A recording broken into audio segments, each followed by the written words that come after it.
suis heureux de vous retrouver aujourd'hui pour vous faire une nouvelle chronique concernant les livres de lecture Disney de la collection Hachette Heroes. Aujourd'hui, nous allons parler du livre Rose Rebelle qui fait partie d'une toute nouvelle collection de livres de lecture Disney puisqu'il va s'agir de la collection The Queen's Council, donc en français le Conseil de la Reine. Pour ceux qui ne connaissent pas ces romans-là, il va y avoir plusieurs livres qui vont sortir. Donc vous avez déjà dans le commerce le Rose Rebelle qui est sorti au mois de mai et qui coûte 17,95 €. Je vous mettrai le lien directement Amazon en barre d'informations pour pouvoir le retrouver plus facilement si vous êtes intéressé par la lecture de ce livre. Il faut savoir également qu'un deuxième livre est prévu dans cette même collection. Ça va être le livre concernant l'histoire de Mulan, qui n'est pas encore traduit en français, et dès que j'ai des informations complémentaires, je vous les fournirai via Instagram, en story ou en post direct. The Queen Council, qu'est-ce que c'est ? En fait, ce sont des livres qui vont s'intéresser plus particulièrement aux princesses Disney, puisque comme vous le savez, les héroïnes vont épouser des princes. Du coup, elles vont devenir des princesses, voire des futures reines, puisqu'elles vont épouser le prince régnant. Ces collections de livres vont s'intéresser justement à qu'est-ce qui se passe après, une fois qu'elles ont épousé le prince, et comment elles vont gérer leur royaume. Dans ce livre-là, en fait, on va s'intéresser plus particulièrement à Belle, de La Belle et la Bête, puisque comme vous le savez, à la fin du film, eh bien, Belle tombe amoureuse de la Bête, qui se transforme en prince. Il faut savoir que dans ce livre-là, on apprend le prénom du prince, donc il s'appelle Léo. Je pense que c'est une référence par rapport à son état de bête qui est à la base dans l'histoire du dessin animé. Et voilà, donc du coup je vais vous lire un petit peu ce qu'il en est par rapport à ce livre-là. Je vais vous lire l'intitulé de la première de couverture. La malédiction est vaincue, à présent Belle doit devenir reine. Donc voilà, c'est ce que je vous disais, en fait ces livres-là vont se concentrer vraiment sur les personnages des princesses, sur leur devenir de reine. Comment elles gèrent le royaume, quelles vont être les étapes importantes de leur transformation de simples femmes à reines, du coup, puisque voilà, elles vont avoir une situation, elles vont avoir des engagements, elles vont avoir plein de choses à respecter. Donc du coup, voilà, c'est ça qu'on va apprendre tout au long des livres, et j'ai vraiment hâte de découvrir les autres. Je vais lire avec vous la quatrième de couverture et on va expliquer un petit peu plus en détail. Voilà, je vous fournirai des détails supplémentaires par rapport à l'expérience lecture que j'ai pu en faire. Et ils vécurent heureux à jamais, n'était que le début. Donc ça, c'est la fin de l'histoire. Ils vécurent heureux et eurent beaucoup d'enfants. Belle a vaincu la malédiction, rendu à la Bête sa forme humaine et restauré le château au sein du royaume d'Aveillon. Du coup, on apprend le nom du royaume dans lequel se passe l'histoire de La Belle et la Bête. Alors, pour faire simple, le royaume d'Aveillon, je l'ai comparé un petit peu dans ma tête pour que ce soit beaucoup plus facile à comprendre, aux principautés de Monaco et d'Andorre qui peuvent exister en France, puisque l'histoire va se dérouler en France, mais dans une principauté, dans un état indépendant, mais sur le royaume, sur le territoire français. Donc voilà, c'est pour ça que je me suis dit, j'ai mis en relation ça par rapport à Andorre et Monaco, c'est un petit peu pareil. Donc du coup, comme ça, c'était plus facile à comprendre pour moi. Mais nous sommes en 1789 et la France sombre dans la Révolution. Le feu du mécontentement brûle à Paris et ce n'est qu'une question de temps avant que la révolte n'atteigne Aveillon. On est clairement dans un livre très politique.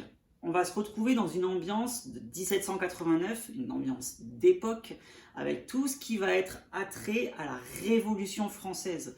Donc on va avoir beaucoup de choses très politiques, très engagées. Pour ma part, ça a été relativement complexe à rentrer dans cette histoire. Pourquoi ? Parce que moi, tout ce qui est fait historique, tout ce qui est livre historique d'époque, tout ça, j'ai vraiment du mal avec ce type de lecture. Mais je me suis quand même forcée, je vous en parlerai à la fin de cette vidéo.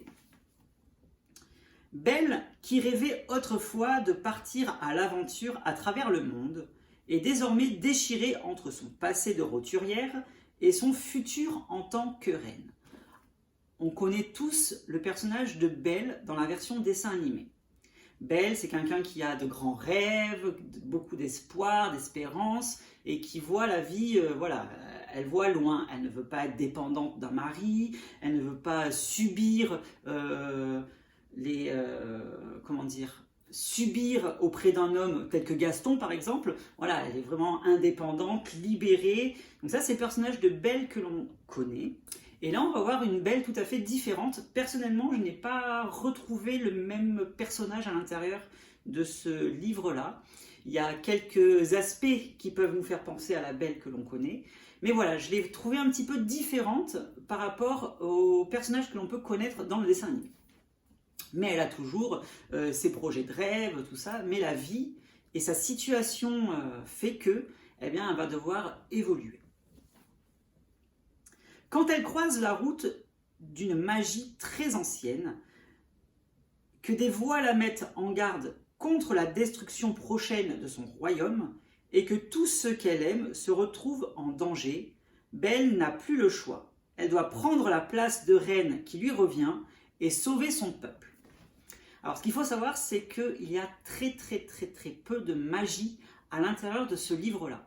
La Belle et la Bête, c'est quand même un dessin animé relativement magique, où il y a la malédiction du prince, où il y a tout plein de personnages un petit peu emblématiques, mais pas humains. Là, on ne va pas retrouver tout ça, puisque la malédiction a été vaincue, comme ça l'a été expliqué dans l'histoire. Et en fait, on va retrouver les personnages humains après que la malédiction ait été vaincue, puisque le royaume reprend vie. Pendant toute la durée de cette malédiction, on sait que le prince et tous ses occupants, le château, ont été oubliés. Et là, en fait, tout va redevenir comme avant. Donc du coup, voilà, il y a très peu de magie. Il y a juste quelques passages avec un personnage en particulier où il va y avoir de la magie qui va s'opérer dans l'histoire. Mais voilà, ça reste vraiment très léger, mais toujours à des fins politiques et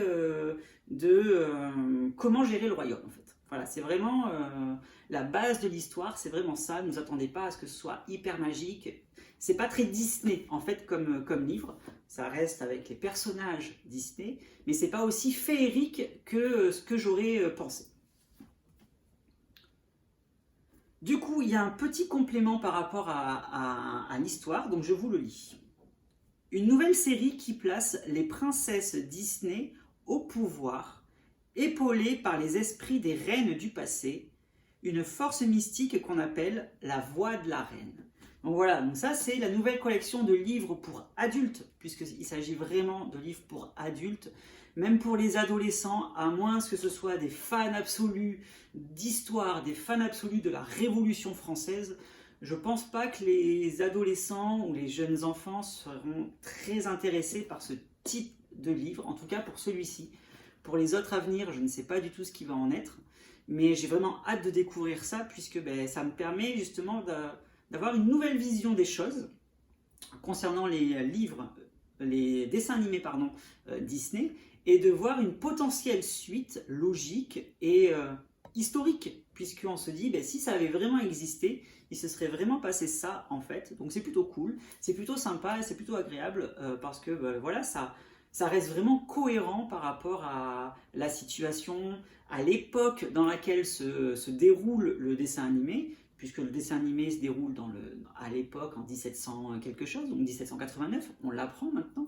Et là, c'est vraiment en pleine Révolution française, avec les problèmes liés au tiers-état, la noblesse, le clergé. C'est vraiment voilà, ce triangle infernal.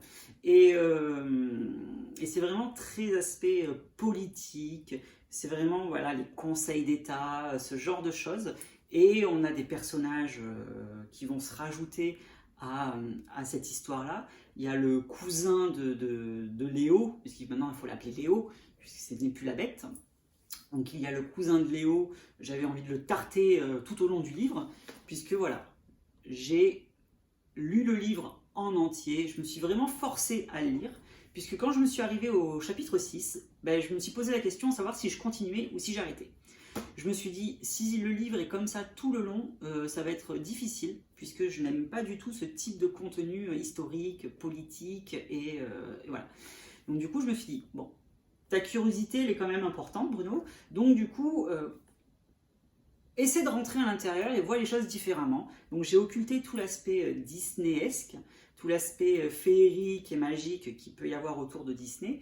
Et je me suis vraiment concentrée par rapport à l'histoire propre de Belle, puisque c'est vraiment focus sur Belle tout au long du livre. Et on voit l'évolution de son personnage, on voit comment elle arrive à déjouer certains plans, on voit comment elle arrive à mettre à bien, la mission qu'elle se donne à elle-même, à recevoir les messages justement par rapport à la magie qu'il peut y avoir à l'intérieur de ce livre.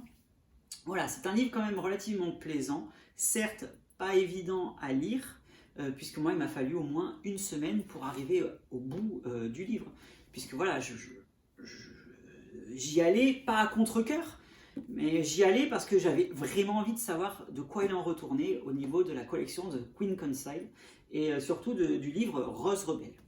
Donc voilà ce qu'il en est par rapport à cette lecture. Comme je vous l'ai dit, maintenant je vais attribuer une note sur 5 au livre que je peux lire. Pour ce livre-là, donc le Rose Rebelle, je vais attribuer quand même une bonne note, puisque je vais lui mettre un 3 sur 5. Parce que c'est pas un livre catastrophique non plus, c'est juste voilà, par rapport à moi, à ce que j'aime lire et à ce que je m'attendais vraiment de ce type d'ouvrage, puisque voilà, je ne m'attendais pas du tout à ça. Je pensais que c'était quelque chose de beaucoup plus léger, même s'il y avait des thèmes profonds qui pouvaient être abordés, comme dans les Twisted Tales par contre, où on a des thèmes qui sont très profonds, tout ça. Mais voilà, l'histoire reste quand même plaisante et tout. Et là, c'est vraiment beaucoup de longueur, beaucoup de discours, beaucoup de blabla et très peu d'aventure en fait. Et c'est ça qui m'a manqué dans ce type d'ouvrage. Donc j'espère que pour les prochains, ils vont réussir à trouver un mix et ne pas rester vraiment focus sur tout ce qui est politique, tout ce qui est aspect historique, machin, tout ça. Puisque je me dis, si c'est comme ça à chaque livre, je les lirai parce que ça m'intéresse, puisque c'est l'univers Disney. Mais je me dis, si à chaque fois je mets autant de temps à lire et pas forcément prendre beaucoup de plaisir, eh bien c'est dommage. Donc voilà. Donc en tout cas, j'espère que cette chronique vous a plu. N'hésitez pas à me laisser un petit pouce bleu, ça fait toujours plaisir. Et n'hésitez pas à me dire en commentaire, sans spoiler les grosses lignes de l'histoire, hein, bien sûr. Voilà. N'hésitez pas à dire en commentaire ce que vous avez pensé par rapport au livre Rose Rebelle des éditions Hachette Heroes, qui est disponible depuis le mois de mai dans le commerce au prix de 17,95 €. Et comme je vous l'ai dit, bientôt il y a un tome 2 qui va paraître avec le thème de Mulan. Donc j'adore Mulan en plus, donc j'ai hâte de découvrir ce qu'il en est par rapport à ce nouveau livre et ce nouveau contenu qu'ils vont exploiter. J'espère que cette vidéo vous aura plu. Moi je vous dis comme d'habitude, à bientôt, bye bye et merci.